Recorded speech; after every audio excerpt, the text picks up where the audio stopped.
दोस्तों, आज का पाकिस्तानी रिएक्शन है Iran attack on Israel with 1000 drones and 400 ballistic missile. तो चलिए इस पर पाकिस्तानी पब्लिक क्या कह रही है, वीडियो को पूरा देखिए और वीडियो को लाइक शेयर कमेंट करना ना भूलें। तो चलिए वीडियो शुरू करते हैं।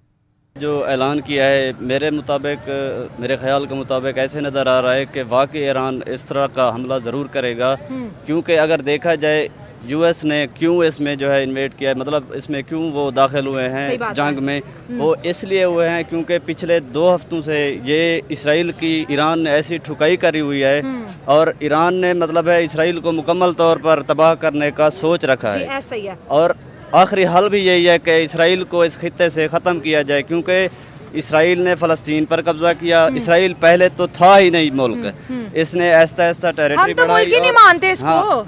हम तो हमारे नज़र इसराइल कुछ भी तौर नहीं पर है। हमने इस वजह से पासपोर्ट पे लिखा हुआ है कि ये सिवाय इसराइल के पूरी पाकिस्तान का जो पासपोर्ट है वो पूरे वर्ल्ड में चलेगा। तो इसका मतलब ये है कि वो कंट्री है ही नहीं। तो उसने मतलब ऐसा ऐसा उसने अपनी टेरिटरी बढ़ाई, बदमाशी कर रहे हैं ना। अब ये देखें कि तकरीबन 2 हफ्तों से उसकी ठुकाई हुई। उसके बाद नेतन्याहू ने हेल्प के लिए उसको कहा, ट्रंप को। और ये शेमफुल है हमारे लिए कि हमारी पाकिस्तानी हुकूमत ने जो है ट्रंप को नोबल पीस प्राइज के लिए जो है नॉमिनेट किया है। ये बहुत ही शेमफुल एक्ट तो है। कहता है कि मैं पीस प्रमोटर हूँ, मैंने इंडिया पाकिस्तान की जंग रुकवा दी। अभी इस पे इंडिया और ट्रम्प की भी लड़ाई चल रही है कि भाई तुम कहाँ से आ गए। हमारी पाकिस्तान के साथ बातचीत चली है, हम दोनों आर्मीज ने कमिट किया है कि चलो जंग को ख़त्म करते हैं वरना और तबाही होगी। या फिर पाकिस्तान की उस वक्त विक्ट्री भी आप कह लें कि चलो हो रही थी वार में, तो वो इंडिया तो ट्रम्प से लड़ रहा है कि तुम तो थे ही नहीं, तुम कहाँ से आए हो। अभी ये देखें, ट्रंप एक टेररिस्ट है। हाँ। ये मानना पड़ेगा, क्योंकि इसने जब भी कोई जंग होती है ये ख़ुद को ज़ाहिर करने के लिए आ जाता है कि भाई मैं हूँ, अमेरिका का सदर हूँ, इस वक्त मुझे नोबल पीस प्राइज़ देना चाहिए। हालांकि ये जो है बहुत ही जेलस फील कर रहा है। पिछले 2-3 जो है सदूर को जो है उनको नोबल पीस प्राइज़ मिला हुआ है। तो ये कहता है कि मैं भी इस नाम में शामिल हो जाऊँ, क्योंकि बराक ओबामा उसने भी यही मुसलमानों पर जुल्म किए थे। अफ़गानिस्तान में अपनी फ़ौज इंटर की थी, 20 साल के बाद क्या वसूल किया उसने। आज अफगानिस्तान तो बर्बाद है ना। और ये देखें, इस वक्त हमें तमाम मुसलमानों को मुत्तहिद होने की ज़रूरत है।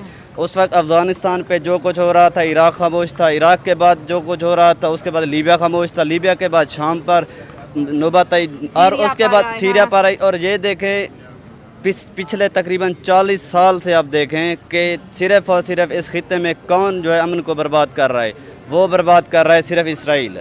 आपने कभी सुना है कि ईरान ने जाकर किसी और मुल्क में धमाका किया हो या किसी की वो है टेरिटरी में हमला किया हो? स्टार्ट में ये सारा इवेंचर हो रहा था तो डे 1 में हमारे माशाल्लाह जो नाम नहाद तज्जियाकार मीडिया पर्सन्स ये कह रहे थे जी ईरान का डिफेंस सिस्टम ख़त्म हो गया है, ईरान अब कुछ नहीं कर सकता, अब बिल्कुल वो बैठ गया है। लेकिन आपने उसके अपोजिट देखा कि ईरान ने रिटेलिएट किया और पूरी दुनिया ने देखा।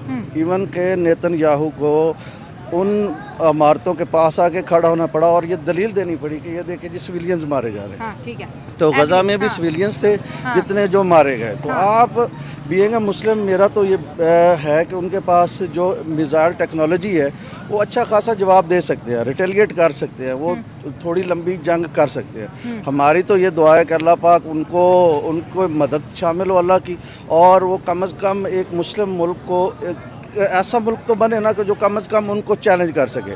आप देखें ना, आप पाकिस्तान, सऊदी अरेबिया, बड़े बड़े ममालिक, इवन कि हम अपने आप को एटमी ताकत कहते हैं, हम लेटे पड़े हैं, हम बैठे नहीं हैं, हम बात नहीं कर रहे, हम लेटे पड़े हैं। हम अपनी सर्विसेज प्रोवाइड करने चले जाते हैं, हम अपनी लॉबीज़ को एक्टिव करते हैं कि हमें कम से कम लंच करवा दिया जाए।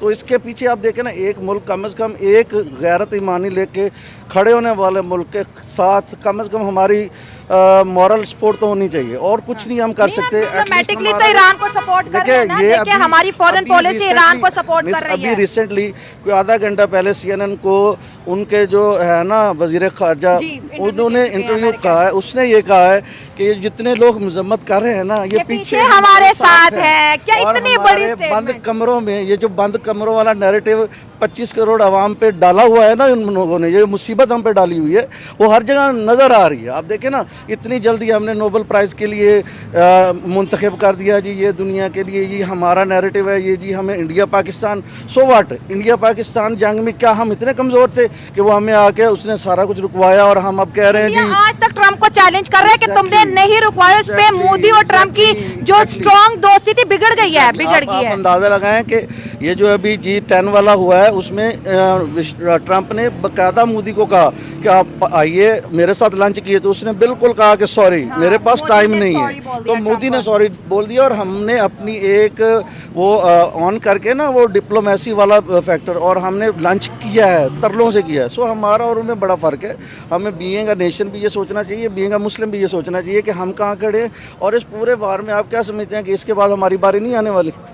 ये तो बड़ा सवाल है कि सबसे अगला जो नंबर है वो हमारा ही आने वाला है, अगर हम सोचें, अगर हम समझें और हम देखें। ये नहीं कह रहा मैं कि यार हम कूद जाएं जंग में, ये करें, एटलीस्ट हमें बैकडोर अपनी स्ट्रॉन्ग पॉलिसीज को रखना चाहिए। ये तो पार्लियामेंट के अंदर हुआ ना, उन्होंने बोला कि फॉरेन पॉलिसी को इतना स्ट्रॉन्ग करो कि कल इसराइल जुर्रत ना करे पाकिस्तान की तरफ एग्जैक्टली। तो क्या हमारी फॉरेन पॉलिसी आप देख रही हैं, किस तरह की फॉरेन पॉलिसी है? अभी तो दोस्तों आपको वीडियो कैसा लगा प्लीज़ कमेंट बॉक्स में अपना राय जरूर दें, और अभी तक मेरे यूट्यूब चैनल को सब्सक्राइब नहीं किए तो प्लीज़ मेरे यूट्यूब चैनल को सब्सक्राइब जरूर कर दें। मिलते हैं दोस्तों अगले अच्छे इंटरेस्टिंग वीडियो में, तब तक के लिए जय हिंद, वंदे मातरम।